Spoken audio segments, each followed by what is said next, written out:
Bang. Ya, Sup campuran apa yang paling padu yang abang suka makan kat sini, bang?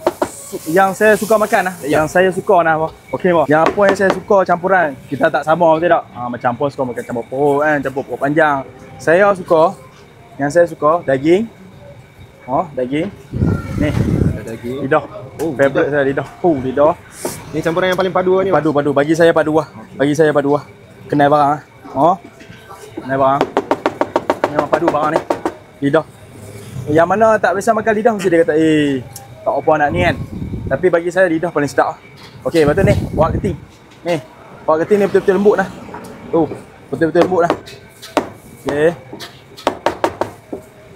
Okey ni. Aduh, Tiga campuran ni. keting. Yang saya suka makan. Ni. Bismillah. Sup kita. Sup saya kuat lembu Nampak nah. Bismillah. Okey. Cara cabai dia pula. Dengan cabai merah tau. Oh, dia ada dua jenis cabai Ini cabai ni free lah. Nak minta tambah free lah. Okey. Ni kita pun. Saya suka cabai merah. Cabai merah ni dia pedas-pedas manis. Dia pedas-pedas manis. So saya tambah lebih sikit lah. Kan.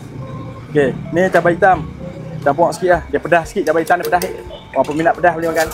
Ni cabai kita bagi. Ni cabai jeruk. Cabai merah, cabai hitam. Tapi saya suka cabai merah. Siapa yang suka makan bihun sup dengan cabai, sila komen. Bismillah. Tengok, kita rasa sikit sup lah. Makan sup saja pun boleh makan. Tak ada campur cabai, tapi saya suka cabai. Kan? Kita makan. Ni ada wak keting, daging dengan lidah bawah. Tengah Sur lapak ni, bang. Sur sur bang. Memang sur bang. Bismillahirrahmanirrahim. Ni lidah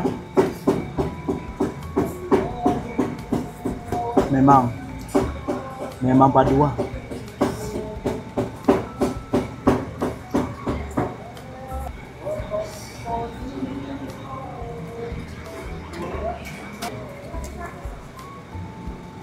Ini bahan-bahan dia.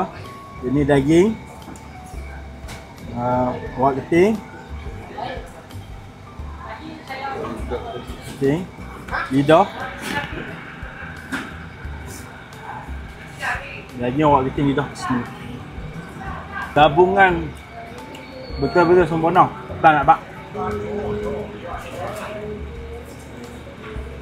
Yang mana nak mai di Twin Cafe 8.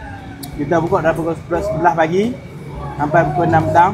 Hari Selasa je kita cuti kan. Memang padu, memang sempoi. Sup campur Saya pun selalu makan kan. Tu saya buat sendiri kan. Bismillah. Ada sempoi jangan sempoi.